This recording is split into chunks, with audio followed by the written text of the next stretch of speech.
Pessoal, muitas vezes o que define o sucesso do remarketing de um e-commerce é a estratégia de traqueamento.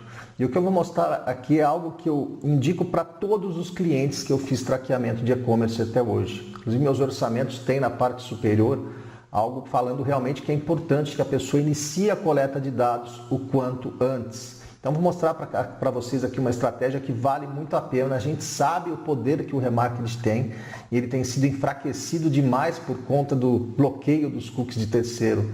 Hoje o remarketing preenche em torno de 15 a 20% dos públicos. Nós estamos deixando 80% dos públicos de remarketing de fora.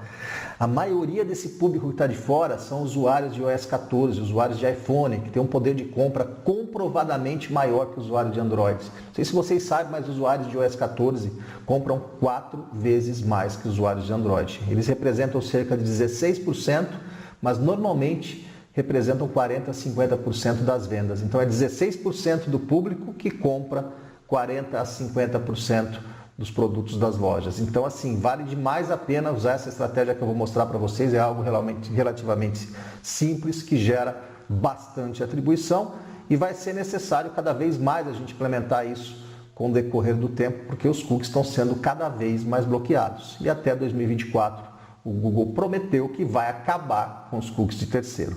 Então, bora entender um pouco sobre essa estratégia. Pessoal, basicamente, o que eu sempre oriento, os donos de e-commerce a criar esse tipo de estratégia. A pessoa entra no site pela primeira vez e aparece um pop-up fornecendo, eu não consigo dar desconto, Cadu. Não, tudo bem. Forneça um clube de vantagens, algo que seja realmente bastante atrativo. Se eu tenho interesse em estar comprando um produto nessa loja, por exemplo, e me aparece um pop-up com 10% de desconto na primeira compra, pessoal, de cara eu vou preencher. Tá? E o que acontece? As pessoas vão preencher o e-mail correto. Por quê? Porque ela vai provavelmente receber esse cupom no e-mail. Está até escrito aqui, cadastre em nossa newsletter e receba o cupom em seu e-mail. Além de você gerar um relacionamento com o seu lead, que é algo muito forte, a gente consegue coletar esses dados. Tá? Então eu geraria aqui um form subir, geraria aqui uma coleta, inspeciono esse pop-up, tá? Eu consigo achar o input, o ID, dá para ver que esse é um pop-up da RD Station, tá? Quando tem RD aqui no ID dá para ver que é RD Station. Eu consigo coletar esse nome, eu consigo coletar aqui o e-mail também, se eu gerar o input aqui, eu consigo coletar o e-mail, RD e-mail, tá vendo? Através de variáveis que nós já aprendemos, nós criamos nesse momento um acionador nesse botão aqui, da forma como a gente já aprendeu, salvando esses dados já preparadinhos com nome, sobrenome, letra minúscula, tudo certinho em cookies. E a partir de então, pessoal, toda a navegação do cliente, quando ele vai ver um produto aqui, eu mando o evento de View Content ou View Item juntamente com o nome, sobrenome e e-mail. Pessoal, isso gera uma atribuição de remarketing monstruosa. Tá? Então, seu remarketing vai sair de 15%, 20% para um remarketing que atinge aí 70%, 80% do público.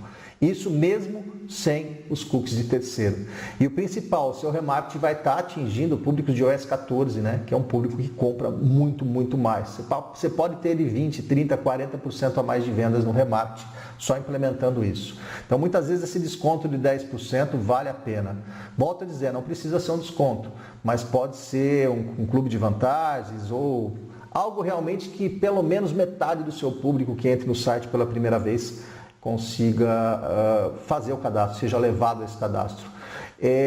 Eu costumo dizer que nós temos que usar as plataformas de mensuração para nos dar respostas. Então, o que nós poderíamos fazer, por exemplo? Existe uma métrica no GA4 chamada First User, First Visit, ou seja, a primeira vez que o usuário entrou. E a gente consegue gerar nesse botão do pop-up um evento chamado Generate Lead, um evento de cadastro. E aí a gente vai começar a saber qual a eficiência desse pop-up. Eu consigo ver quantos foram primeiros usuários e quantas pessoas realmente se cadastraram. Aí a gente vai ver se é 15%, 20%, 30%, de repente se melhora o benefício, muda a headline para uma headline mais persuasiva, de tal forma que você cada vez mais tente aumentar esse número de cadastros para que você gere não só, logicamente, o relacionamento com o usuário, mas também gere um remarketing mais assertivo. né, você consiga mais marcações de cookies no navegador. A identificação do usuário vai ser primordial para o sucesso das campanhas daqui para frente. E a maioria das pessoas não estão muito preocupadas com isso. Muita gente fala que o tráfego subiu, é o leilão, remarketing não funciona, mas não usa estratégias adequadas para realmente conseguir melhorar esse remarketing. Então, é uma estratégia que funciona, eu tenho aplicado isso em, vou falar centenas, mas mais de 70, 80 e-commerce, e realmente houve uma melhora significativa no remarketing. Então, recomendo fortemente que vocês criem o pop-up, tá? Fala para um desenvolvedor de página, botar um pop-up, ou a própria RD Station, se for o caso, e a partir de então você começa a coletar esses dados, como nós aprendemos nas últimas 2 aulas, salve em cookie e utilize esses cookies nas todas as jornadas antes do Begin Checkout. Então no Page View eu trabalharia com esses cookies, em View Content eu colocaria esses cookies como cookies de Advanced Match, né? E, enfim, adicionaria os cookies até o momento do Begin Checkout e aí você coletaria os dados. Eu gosto de salvar esses cookies com o mesmo nome dos cookies que eu vou usar no Initiate Checkout. Ele sobrescreve, né? Então você passa a ter realmente uma assertividade muito maior no remarketing. Vale demais a pena, implemente isso no seu e-commerce ou no e-commerce dos seus clientes.